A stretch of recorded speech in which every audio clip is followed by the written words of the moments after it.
an Unspoiled Network podcast. This is Spoil Me, covering The Dandelion Dynasty, Book 3, The Veiled Throne, Chapters 5, 6, and 7. In these chapters, we find out a little bit more about how everybody wound up where they did. And we also get to see what's going on with Thera and jump back to the present. Welcome to Spoil Me.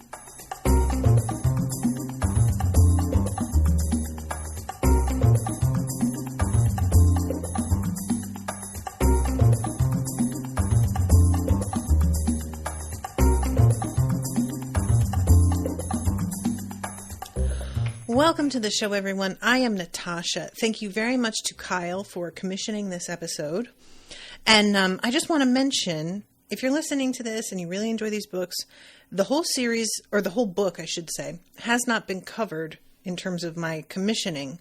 So if you're interested in continuing coverage for this book, check out whether or not you can help commission episodes.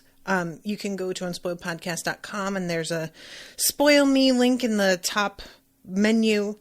Or you can just come onto the Discord and talk it over with Kyle, because Kyle is continuing to commission episodes, but it's, it's tricky sometimes to get slots, and I'm not, sure exactly how much money he has to spend. So I just wanted to mention it because I really don't want this book to peter out, and it is a really long book. So I'm just sort of issuing a plea for my own selfish purposes because I want to finish reading it. Anyway, okay, to the story. Chapter 5 is titled Birthright.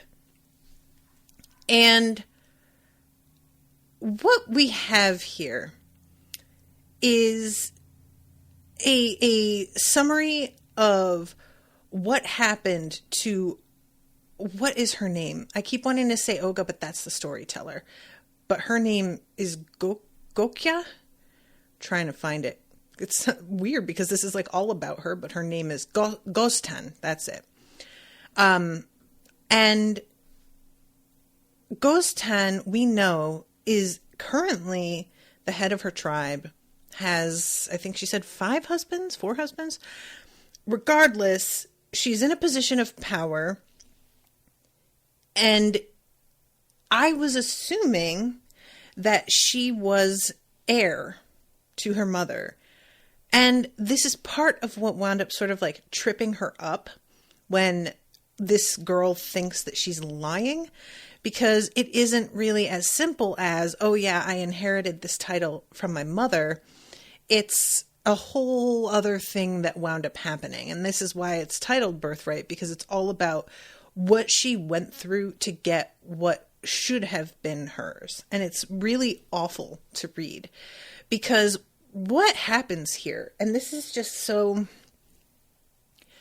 I love how nuanced Ken Liu is regarding issues of colonization and the changes that happen in the people who were colonized, regardless of how they feel about the colonizers themselves. What shift happens here is that the Liuku people value all of these rare, unusual items that the Dara men brought to their lands, despite the fact that they are not actually useful in the context of the way they live out here. And they are not, they're reflective of a culture that enslaved them. And so Goztan just doesn't want to memorialize that further.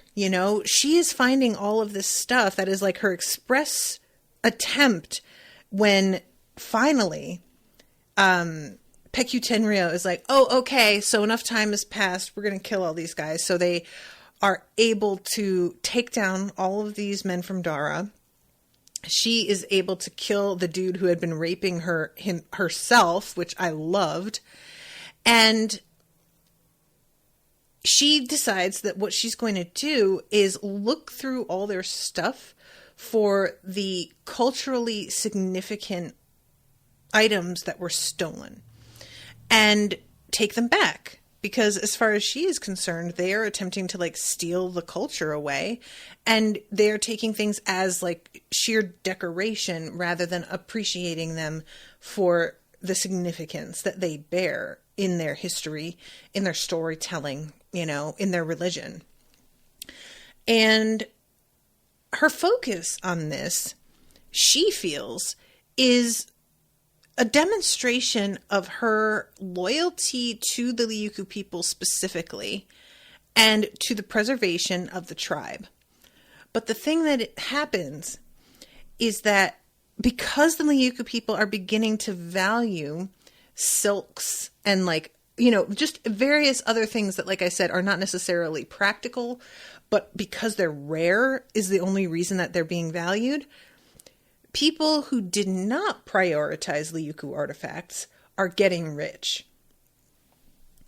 Her prioritizing their own history does not result in any sort of financial windfall, and that makes her look bad. This is so tough, you guys, because when this is like what happens, colonization causes a change in the value system of the people who are victims of it. And it's not even just objects and items, you know? I mean, there's just such a whole thing with like the internalized racism of colorism. Just like our general beauty standards are very white supremacist and Eurocentric.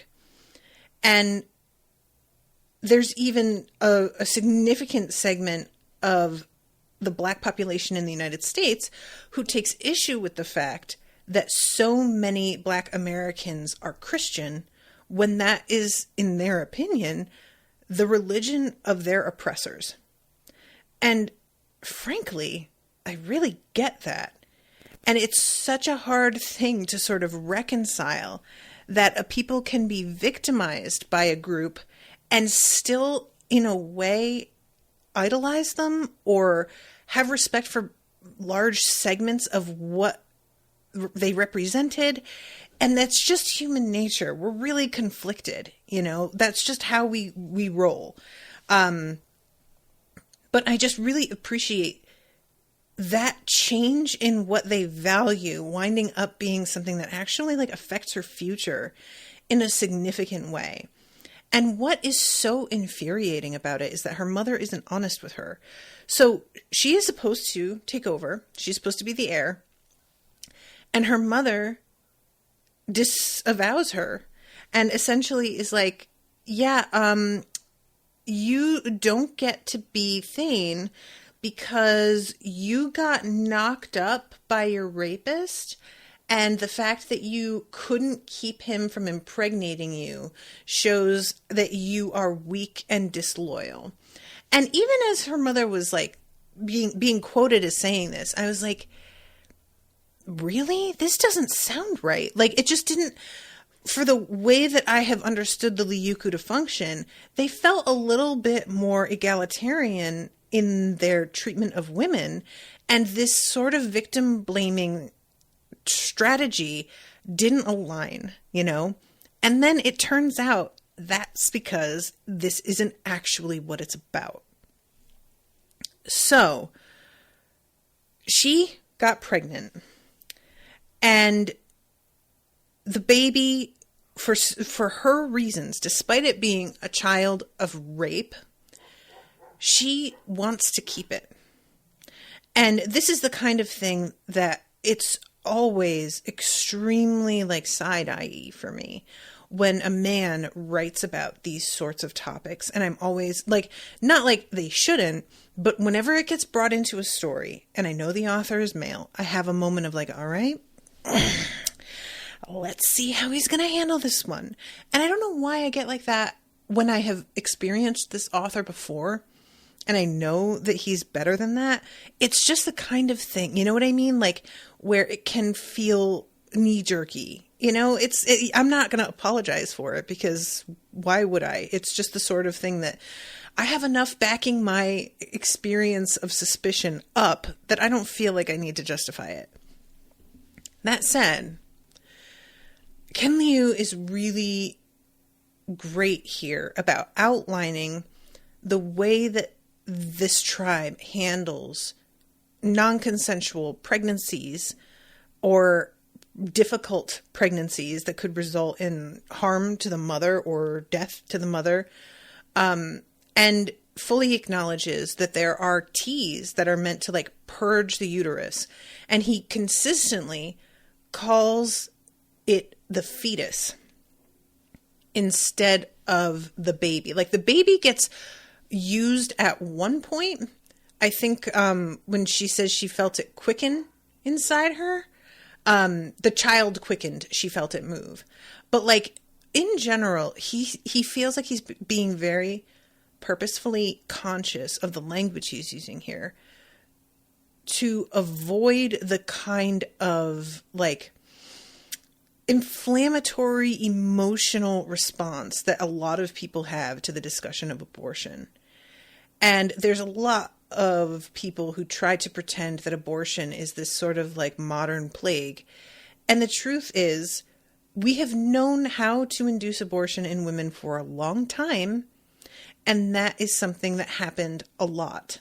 And we pretend it didn't because we can, because it was not acknowledged a lot throughout history. So we just act like it wasn't a thing, even though there's lots of records of like recipes and how to do this, and records of like, oh, she got pregnant, but mysteriously she didn't have the kid, or she like was raped, but never, like, you know, like there's all kinds of evidence out there that points to, but it is easy to ignore if you feel like it. So what he does that I found surprising here is he decides to have Goztan want to keep the kid. And this is a point of view that is not like unheard of. There are plenty of women who wind up pregnant due to rape, and they still want to keep the child. They still feel a protectiveness and maternal, you know, but it is something that for me, as somebody who never wanted a kid to begin with, it is so foreign to me. The idea of wanting to continue to carry a life into existence, especially at considerable peril to your own body, that is from the violation and removal of agency that you experienced. You know, it's a product of somebody taking your humanity away for a moment and turning you into something for themselves. So for me, the idea of wanting to keep a child that is born of rape doesn't like compute at all. But I appreciate that being represented here, because it is a thing that happens. There are plenty of women who feel this way. And I like that he has her not really understand why she wants to keep the kid either. Like, she's aware of her sort of dissonance in her mind about it. It was a constant reminder of the humiliation and rapes she had endured from Dathama, but it was also her first opportunity to be a mother, to bring another voice into the world.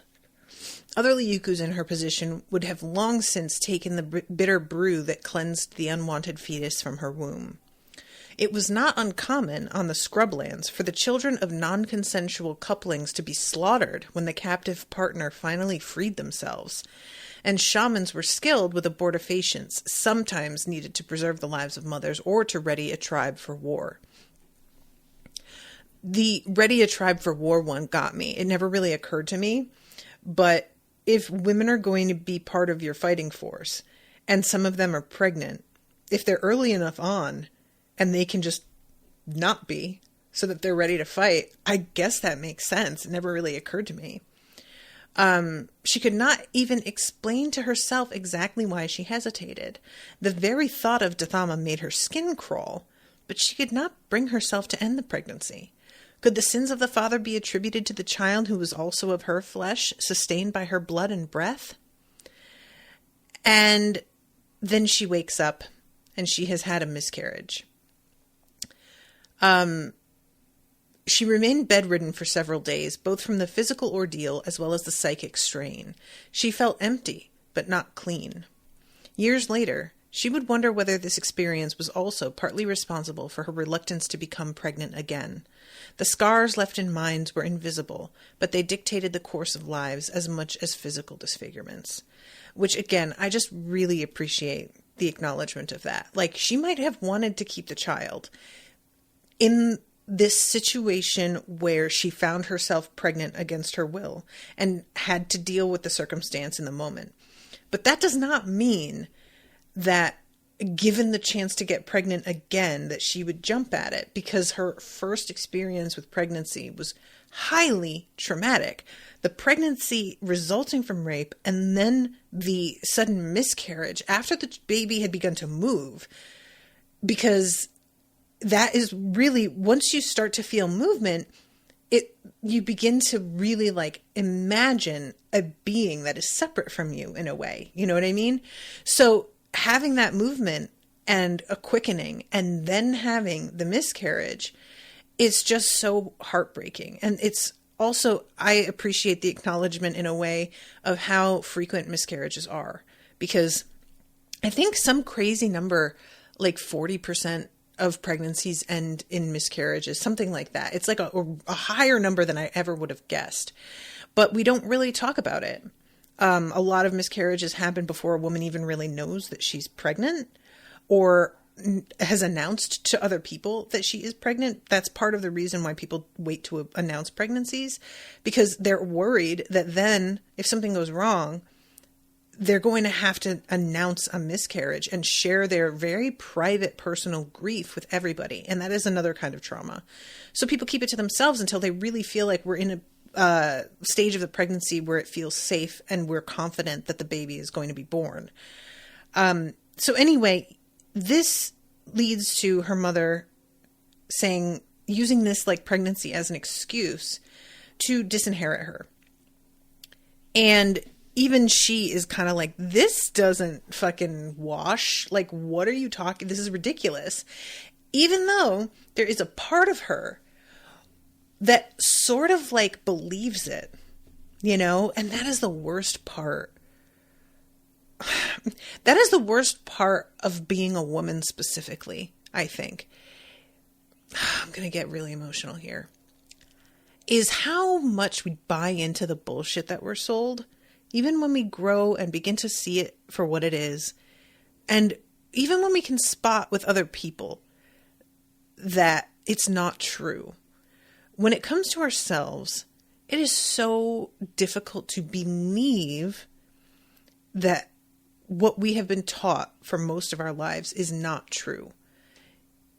Because it's part of our fucking blood and bones at that point.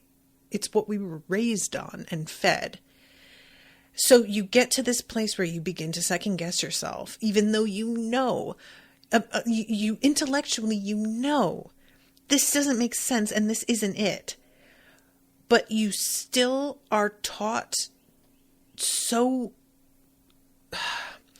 in such a belittling way, what you're worth and how much you shouldn't trust your emotional responses to things. You're being hysterical and overreacting. I don't think that's what, it's so difficult to separate what you know from what your instinctual bred into you reaction is. So her mother calling her weak and disloyal for this pregnancy, she eventually is like, wait, that's bullshit. But initially has a moment of like, oh my God, am I weak? Maybe I am weak. You know, it's just so awful. She could have purged herself and she didn't. Like, what does that say about her? Because she isn't super comfortable with her own decision in a lot of ways, you know? It's just tough, man. This killed me. And she like basically calls her mom out and is like, oh, I know what it is. It's because I didn't make us enough money, basically. And the PECU had said, when she like asks him why they are saving all of these like scrolls and silks and everything, these artifacts, they contain the secrets of the invaders' magic, the PECU had said when she confronted him. But we don't want any of their magic, she had said. In war, we become more like our enemies, the PECU had said, whether we want to or not. Though she had not wanted to believe him, his prediction had turned out to be true. And that's another moment. Like, the PECU just consistently is like low-key, like, good at his job. You know, he's a fucking bastard and ruthless as hell and just... But in terms of being able to, like, predict human nature and analyze the psychology of situations, he has a very astute understanding. And it's, like, it's really frustrating because you don't want your enemy to be, like, good at their shit, you know? But he calls this completely. And this is part of her evolution into realizing that some of the things that she fought against with the storyteller are actually kind of true. And she winds up, like, as she gets older and has to sort of campaign to create her own tribe, jumping ahead a little bit, she realizes that his attempts to change stories to make them more palatable for different audiences, like, there's usefulness to that. There's reasoning behind that isn't just disrespect. You know, he was in a position where he was trying to preserve his life, but also trying to connect with her. And I appreciate the acknowledgement. You know, I completely respected her being disgusted with him because of feeling like essentially it's appropriation in so many ways. But I also like her growing to have a less like Puritan sort of view of it. It's just what happens as you get older. You can be a purist about a lot of things when you're a teenager because you haven't had to compromise. You haven't been put in a position where you didn't have the choice, you know? And then once you're put in that situation a few times and you realize how difficult it actually is to take action in certain situations, you begin to reevaluate how hard you were on one point of view or one way of handling things. And that's not to say that she was wrong for her reaction when she was younger, but she has grown more compassionate in some ways about what position he was in. Which results in a wild thing happening later between her and Olga. And I am really like, wait, what? So we'll see. So she says to her mother, "You're the one who's weak. You can't even look me in the eye and tell me the truth, instead of making up that ridiculous excuse about my womb." Her mother refused to meet her gaze. The elders have spoken. And they give her two choices. She can either exile herself and live alone, or stay but give up her name and her birthright and be treated as a low-status commoner. And she is sitting there like, are you fucking serious? She has to give them their decision by sundown. And she's not sure what to do. And then her father comes out. And this is so awful. Her dad comes out to advocate for her. And long story short, he grabs at her mother's, like, he's on his knees begging and says, "Take my name away. Let her keep hers." To which her mother's like, "Take your name away? I gave you my name. That isn't your name. So you don't get to give it to anybody or offer it up. That's not how." And as he's on his knees, he like wraps his arm his arms around her legs and says like he won't let her go until she changes her mind, and she kicks at him in the face, and he falls backward and hits his head in just such a way and winds up dead. And he winds up dead not until like she still has this moment. My father should never have agreed to have me marry a cripple who can't even climb onto the back of a yearling Gerinifin. What good is the ability to speak to the gods when your prayers couldn't even keep our daughter pure from barbarian seed? And even though this is like the cruelest thing, he doesn't even seem to flinch. He just says, I know you want the son of your younger husband to succeed you, but there will never be another leader like Goztan for our people. Which, like, can I just say how heartwarming that moment was of her father just being like, she is the one, she can do this and she's the best for the job. Like, oh my God. It just got to me. So then he dies and her mom just walks away, doesn't even look at him. Goztan ran up to the body of her father and howled. In her mind, she seemed to hear a voice. Eyes so attuned to the flow of power that she is blind to everything else. Goztan left before sunset. She built her own tribe. So yeah, she eventually manages to collect enough people who are also exiles or siblings who are like, part of a power grab and they came out on the bottom, or people who were sent away because they broke laws, and eventually manages to pull together enough people that she can then campaign amongst the 5 tribes. And I love this so much. Essentially, she pays everybody off to the point that when she challenges her mother, there is nobody willing to back her mom up anymore because she has like completely won them all over to her side. So when she finally landed in her mother's camp, she was at the head of a Gerinifin force composed of contributions from all her 4 fiancés. Her mother offered to go into exile, but Goztan refused her terms. There was only one thing Tenlek had that she wanted. And so after the shamans took Tenlek's spirit portrait, which I'm really like, what does that look like?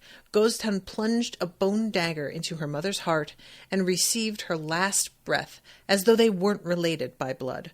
She even made sure the whole ceremony was performed outside, so that her mother's shame of not dying in battle would be fully exposed to the sun, the eye of Kudjufin. She went to Taten to see Pekutenrio, and he said, declare your lineage. I am Goztan Ryoto, daughter of Dayu Ryoto, son of Pefir Vagape. I wish to serve you as the Thane of the 5 tribes of the Antler. To deny her mother's name and her lineage was the greatest revenge she could have. So yeah, that is why she doesn't have her mom's name, and why the story that she was telling doesn't seem to add up initially to how she was raised and where she comes from. So yeah, just like completely good for her. Oh my God, I loved it so much. So Goztan tries to convince the girl, Vaju, about the reality of her situation. And it sort of feels for a second like Vaju might buy it. But then she's like, that's a nice story and everything, but you don't have any actual proof. There's nothing in there that I can lean on as like, oh yeah, you can only know this if XYZ.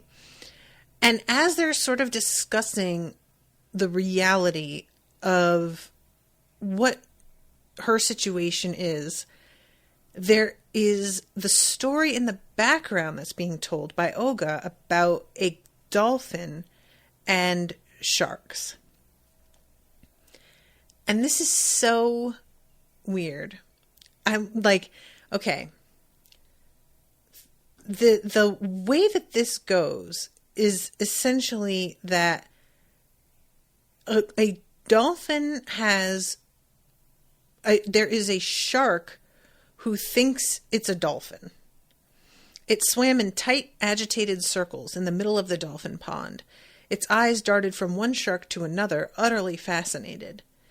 "Do you think it has ever seen another shark?" my friend Pama asked me. I shook my head, uncertain of the answer.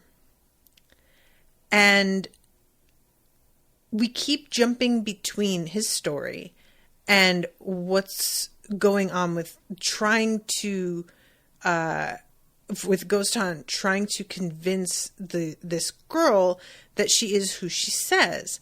And Vaju comes up with this harebrained scheme about how she can tell her dad this story. Let's wait until morning after Korva's recovered, and I'll have her watch you while I go back to Tatan to check out your story. If you're telling the truth, I'll come back and have you ride with me on Korva. And we'll tell people that Korva escaped and got lost, but I recaptured her so she wouldn't injure any roguish children who tried to ride her. Of course, despite my undaunted courage, the beast proved too much for me, and just then you came to my aid. This way, I won't get in trouble, and my father will be grateful to you for saving me. I'm sure his gratitude can be useful to you.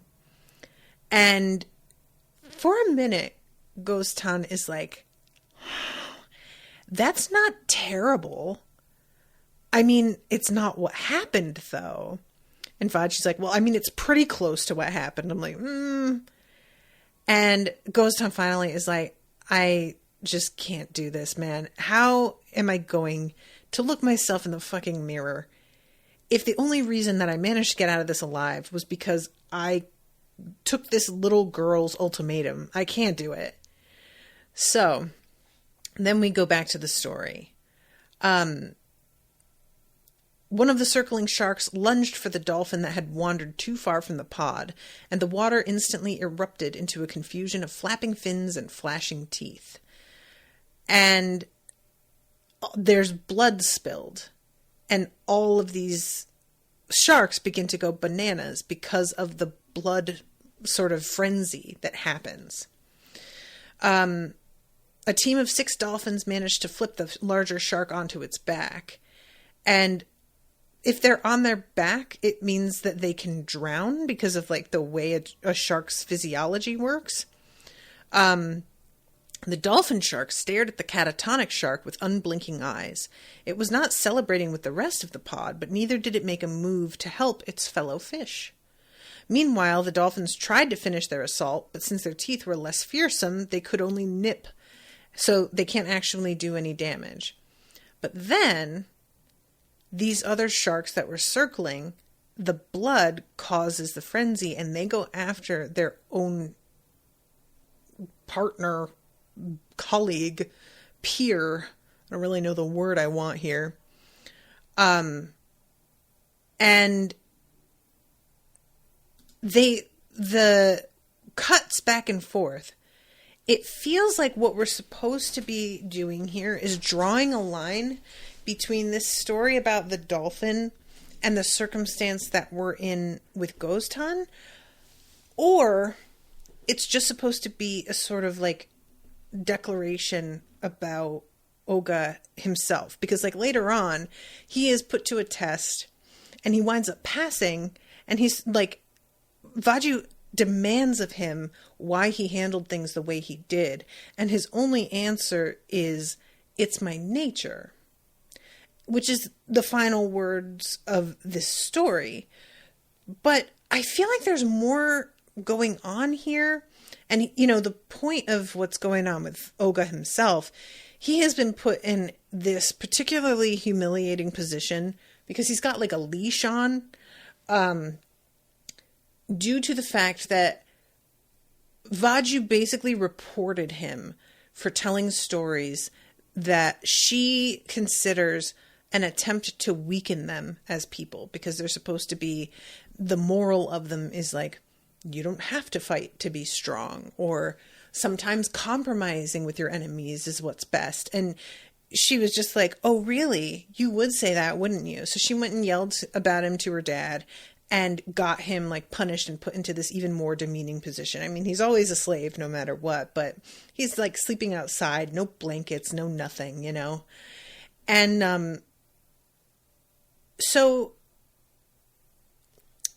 I'm kind of like, I know that part of the moral of this story about the nature versus nurture of the shark and dolphin personalities is meant to be the discussion of whether or not people who are very warlike can change if they are raised by people who hold different values, or if they can evolve, basically. And I really hate to use that in some ways, because there's something very liberal about saying that fighting less means you're more evolved. It's just the kind of thing like, well, we can solve all of this as long as we remain civil. No, war and murder has been how people have achieved social justice. Like, let's just be real about that. So I don't want to imply that growing more peaceful is inherently an evolution of a people. We think that, but I don't, like, it can be a kind of peace that isn't genuine, if that makes sense, you know? However, that said, if you just want to take it as you can change, even if you were raised to believe this certain thing or to behave this certain way, it doesn't have to be like that. You can become something else. It's still like, maybe Vaju is right, and that is exactly what he is trying to do. But because of how it's interspersed here with the conversation between Vaju and Goztan, I was like, is there supposed to be a parallel between Goztan and these sharks or the dolphin? Like, I wasn't really sure. So I'm curious if anybody listening has like an opinion on that. Because what winds up happening is that the sharks attack their own, and it turns out that the one that they attack was pregnant, and she had a couple of pups, I guess is what you call baby sharks. Oh God, that song. And they are full grown enough that they could still survive. And this is just like so painful and sad as he's watching these sharks like eat their own, and the way that they seem to not really have control of themselves, you know, because they're, you know, like they don't. And the dolphin shark's erect dorsal fin divided the bloody churning water like a knife through pig's blood curd. And I was like, oh, of course. It slammed into the shark on the left. The force of the impact lifted the other shark into the air, and before the shocked shark had even fallen back into the water, the dolphin shark had smashed its powerful tail into the face of the other shark, stunning it with the strength of its blow. Before the two attackers could recover from this unexpected assault, the dolphin shark disappeared from sight and dove. The blood-stained water undulated over the spot where it had disappeared. The two remaining sharks circled warily, the bloody mother shark carcass and still writhing pups momentarily forgotten. And eventually, the dolphin shark pulls free the babies from the like embryonic sacking so that they are able to like get out and live. They can survive. And in the midst of this, a dark gray shadow emerged out of the water like a garrinafin taking off at dawn, like a great crubin breaching at dusk, like the scarlet fadeo bird calling forth the rising sun. The powerful, sleek body traced a graceful arc through the air, echoed by the rainbow that appeared in the misty rivulets cascading off its back. Their enemy looked like a shark, but it was moving like a dolphin, except that no dolphin possessed such muscular power or such deadly weapons. So, yeah, that is how this dolphin shark winds up winning. And it's an interesting thing about, like, combining the assets of learning something from a completely other culture while also making use of the advantages that you have from your own particular situation, you know? So the two pups, finally free to swim, headed straight for the body of their mother. And Oga says that he asked, are they really going to eat their mother? And his friend is like, well, I mean, yeah, that's how it works. Like, if they're born, they have to run away before their mom eats them. There are many types of nature, said Pama. The gods have decreed one set of feelings for mankind and another for sharks. Don't deem your sentiments universal. And then at the end, there's the matriarch, like, sort of speaking, and Oga demanding from Pama to know exactly what she said. And then Oga gets up and gets a drink, and he's holding his audience completely captive. And they are starting to get really irritated because he drinks for a long moment. Like, he's really drawing this out for dramatic effect. And eventually he comes back and says, Pama sighed and said to me, the dolphin shark's speech can be boiled down to a single sentence. It's my nature.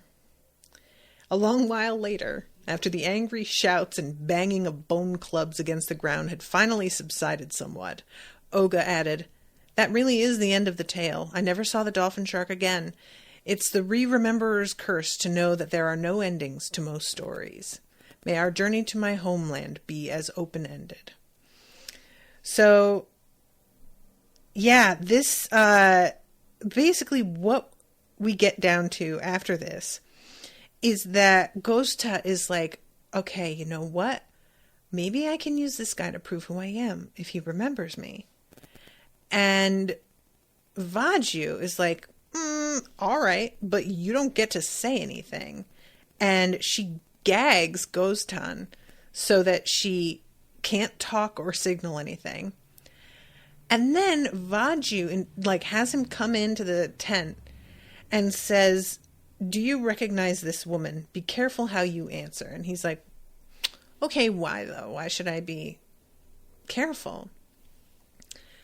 And she says, if you tell me you don't know her, then you will have confirmed my suspicion that she's a spy, and I'll bash her skull in with this club. But if you tell me you do know her, then you must also tell me her name and lineage and the deeds she's performed during the war against your people. If your story deviates even one whit from what she told me, I will bash your skull in for lying to me. And at this point, Goztan is just like, well, she has actively incentivized him lying and saying he doesn't know me. Because why would he care what happens to me? And if he doesn't get things exactly right, then he's going to be killed. So, of course, he's going to say he doesn't know who I am. There's, like, no downside to that for him. And she becomes completely certain of this. But he says that he does know who she is. Like all the warriors who overcame the lords of Thera, she is valiant, wrathful, and above all, true to the spirit of the Liuku. Though I wanted to befriend her and call her Satasa, she never forgot that I was her enemy. Why didn't you simply tell me what I wanted to hear? The Pecutasa's face was hidden in shadow, and her voice trembled with restrained fury. This woman doesn't think of you as a friend. Why try to save her when you don't even know her name? Because it would be wrong to harm the innocent for the pleasure of the powerful, or to take the easy road out of cowardice. Don't you remember the stories I told you and your brothers and sisters? And he tells her that he considers her his student, even though he might be a slave, and even though she has done him a bad turn several times. He considers it his responsibility to set an example and have respect for her. And she asks him, like, why do you care about me? Because he says, I also knew that if you beat a Thane to death, your dad would never forgive you for that. And it would just go badly for you. So she's like, well, why do you even care about that? I was the one that reported you to my dad. And he says, you were doing what you thought was right. In that devotion to duty, there is the spark of hope for your people. If only you could be persuaded to see the right path to follow. And he says that there's a sacred bond between teachers and students. And finally, she's like, all right, you can be trusted. And he's like, oh, you were testing me this whole time, huh? And she says, yeah, I knew as soon as she told me that I could ask you for proof of who she was, that she had to be telling the truth, because you were out there telling stories all night. And if she were a spy who conspired with someone, it wouldn't be a person who literally like had an audience all evening. When would she have gotten a chance to talk to you? I just decided to use this opportunity to see if you buy into your own bullshit, basically.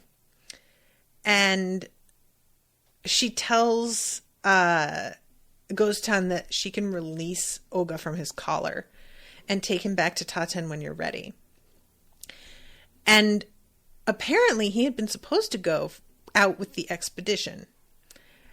And she says that she's changed her mind and he isn't going to go, which Olga looks super relieved about.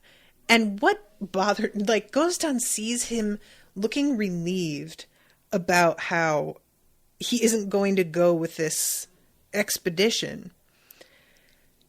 And she remembered how much Olga had wanted to go back to his family in Dara. So him looking relieved, she immediately thinks another lie. And I was like, it has been how long since you've seen this man, Goztan? Like, why do you think what he said to you years and years ago is going to be the way he still feels about things? Like, just the assumption and how personally she takes it that he might not be being fully honest is so frustrating to me. And I really appreciated that later on she's looking at him and then all of a sudden she's like, what right do I have to demand consistency and honesty from this man? And I was like, thank you. You're like angry that he's lying to you when, one, he's not. You're just assuming shit. And two, there is no reason that he needs to be consistently honest. Like, that is not how this is between the two of you. It's just unreasonable for you to like expect that of him. And I'd like to, when he's talking about running to higher ground to escape a tsunami, she says, how do you square that aphorism with the one concerning the unbending tree you spouted to your young master a moment ago? And he says, aphorisms can't help you survive, but the ability to hold in mind competing ideals just might. I can't stop you from perceiving my deeds through your expectations. All I can do is be grateful each dawn that I get to see another sunrise. And this is so interesting.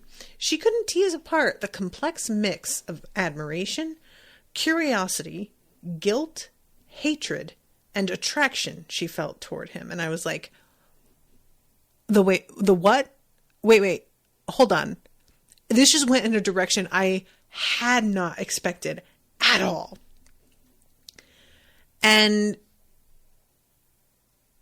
he is talking about how he has actually grown fond of the Peikyu's daughter. And he says, like, she has a real ability to see things from other people's points of view. And Goztan is trying to be like, do you think she's like sympathetic? And he's like, no, not really. She's just has the ability that a leader needs to have to take several sides and like use logic to work through things, which is not a common skill. And it's something a leader really needs. And eventually he says, I didn't want to go on this expedition because I don't think it's going to work. I have seen the Wall of Storms and that shit is no joke. And I assumed that this was going to be the death of everybody. Like, I'm pretty sure. So I wanted to see my family again alive. I did not want to die. Thanks. That's why. She gazed at the lanky form of Olga, at his fair skin glowing in the dying firelight, and an irresistible urge to dominate him, to probe into him, to truly know him, seized her. She shivered. Is this a sign? Is this what a whisper from the gods feels like? Is this what Kikisavo and Afir felt the moment before they climbed onto the Garinafin, realizing the future was never going to be the same? Above all, she found him beautiful. He didn't possess the virility of her youthful husbands, but her desire for them could not be disentangled from their ambitions and private agendas. She wanted him, just for herself. He was perhaps the solution to the problem that had plagued her for years. And she tells him, come on, we're going back to my tent. And this is like one of those things where, again, it's really interesting because Ken Liu is putting women in the position that men are usually put in stories, where a man decides that he is going to take a slave woman. And it's gross. It's a violation. It's rape. He is a slave. He has no choice in this. If he doesn't want to go with her, he's still going to go with her.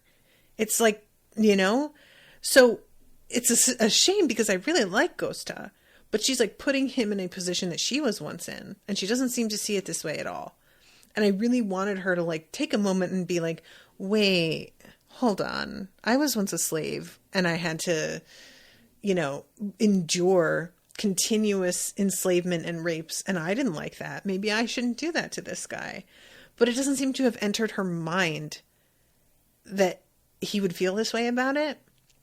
So, I don't know, it's a little disappointing, but also she clearly doesn't really see him as like a full person in some ways. What can you do?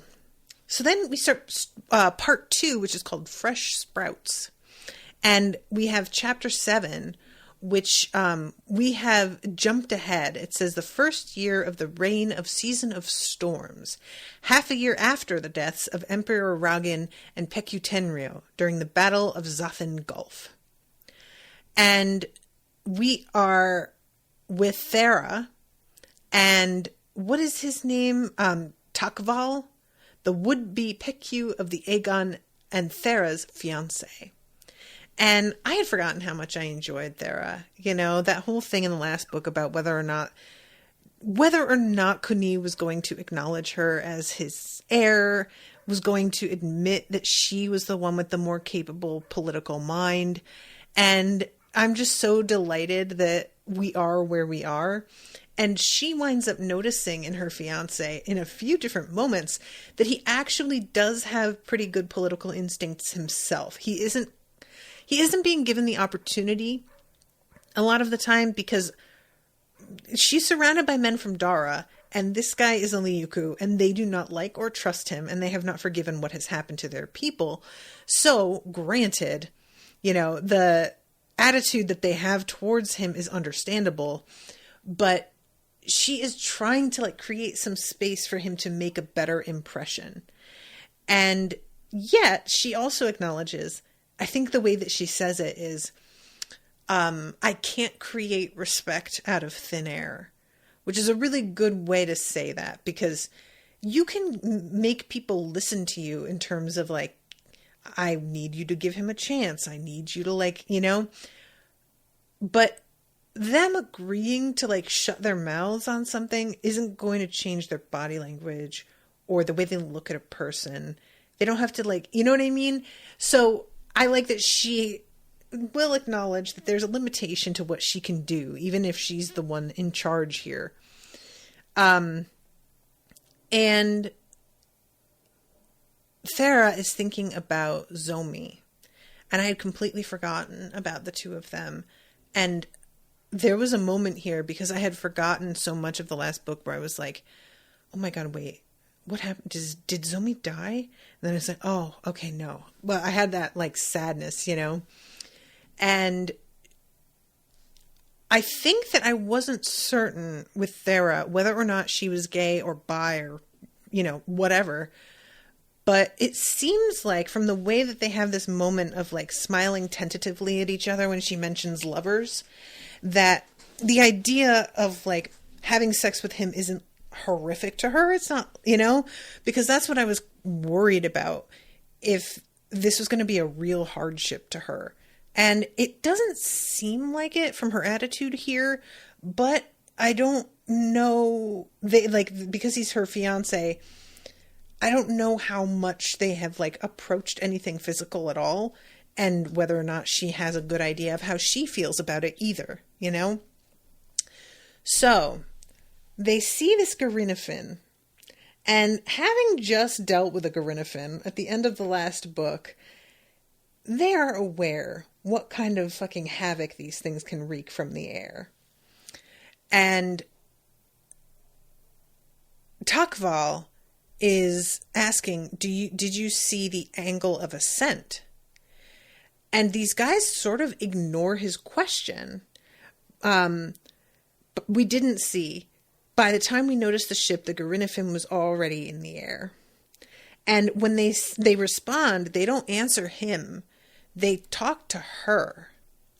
And Takval says to her, the angle could have told us how the Garinafin is doing.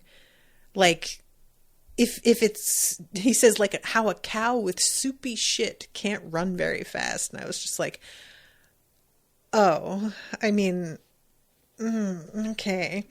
But yeah, he's trying to get a sense of how much of a danger this thing is. Why didn't that ship attempt to sail through the wall with the rest of the fleet? Asked Thera. I think it must have been kept behind by the Liuku fleet commander, out of care and caution. I learned about him on the way here before I escaped from the city ships, the shitty ships. He had a reputation for holding back a reserve in every battle instead of committing everything to the initial assault. And he asks, can we go underwater again to hide? And she's like, we're going to be at the mercy of the current down there. And they have a full sail. They'll catch up to us. We're not going to be able to move, and we can't stay down there forever. And this is when Takval is like, all right, well, we'll just leave 2 ships behind to fight so that the other ships can live. And she's like, dude, we haven't even floated any ideas yet, and you're already jumping to sacrificing a bunch of people? And he sort of seems to take it like she's suggesting he's being too cavalier with other people's lives. So he's immediately like, no, yeah, I mean, I'll stay behind. I have no problem with that. And she has to take a minute and be like, dude, oh my God, what is with your people? And being so excited to live on forever in song and memory. How about you live your life in the present where we are?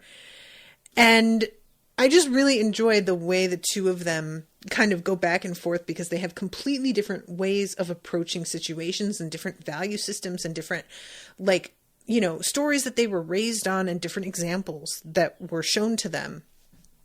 And this is when he asks, well, then how do you intend to live through this? And she says, by doing the most interesting thing. And I swear to God, that line got me a little bit in my feelings. I had forgotten about that line. I had been reading a review of the second book, and I think it was from NPR, and they were like, Kuniguru says that he always tries to do the most surprising thing. And I was like, no, he doesn't. He says the most interesting thing. Oh my God. I was really mad that they got that line wrong. But yeah, she, her saying this and carrying this forward. At one point, somebody compliments her on using the rivalries between sailors and the basically submarine captains. I don't know what you would call that, but using that rivalry in order to force more productivity and better ideas out of one another. And they are like, you really do take after your dad, actually. I'm really seeing shadows of him in you. And she has a very complicated reaction to that. So we have, I'm running out of time here, so I have to speed through this a little bit. But there is this guy riding the Garinafin, and he is having a hard time with his courage anyway, due to the fact that this underwater ship is just not something that he's familiar with. And he's like, how are people even in there? What are we dealing with? These people seem to have powers. And let's see, here it is. 10 brightly colored tusked tigers, each almost 25 feet long and 12 feet tall at the shoulders, leapt and swooped through the air. Tusked tigers were among the few predators of the scrublands that could strike fear into the heart of the Garunafin. And essentially, this causes the Garunafin to completely freak out. A couple of them, like, use up all of their what do you call it? The gas that they produce that causes them to float. And it is helium or something like helium, right? And they wind up exhausting themselves and becoming sort of dizzy and confused. And we find out later what happened is that the kites that they had used before, they paint them and decorate them to look like these tigers so that the Garunafin are sort of put into this state and aren't able to come at them. And a celebration was held on Dissolver of Sorrows that evening.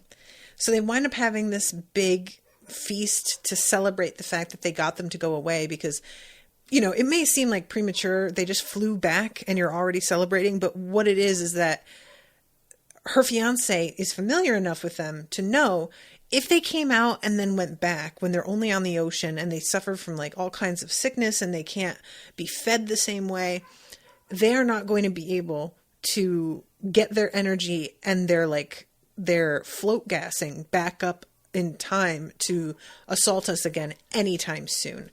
They are going to be out of commission for a while.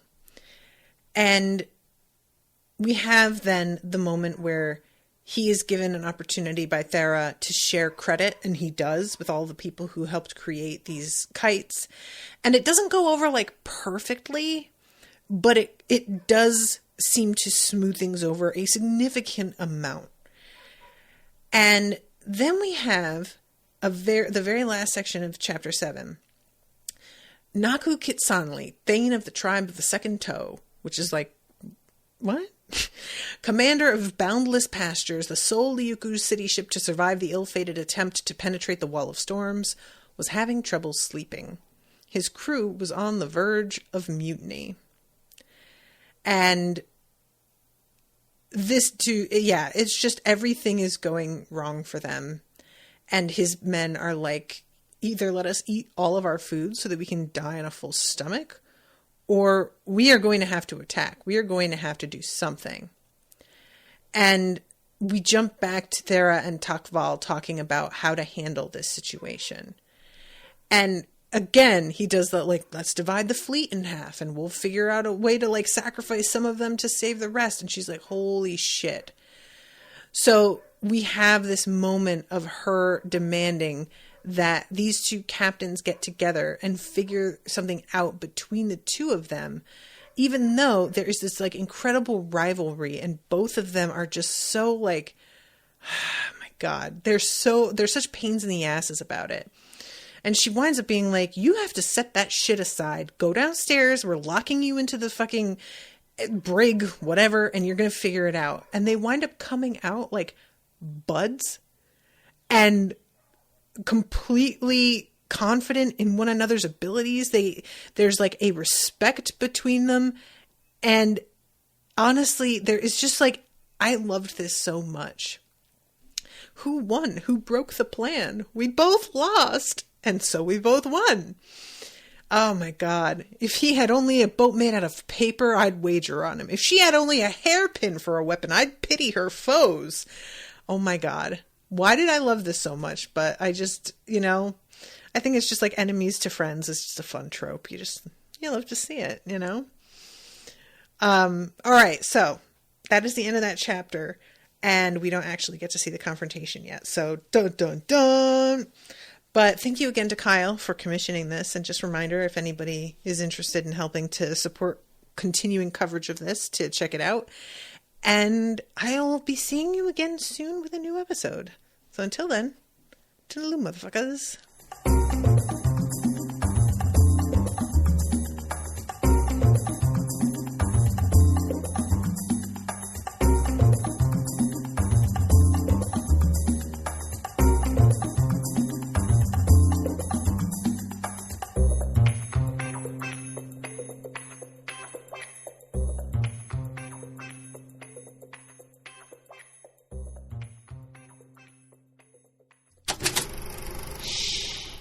was an Unspoiled Network podcast.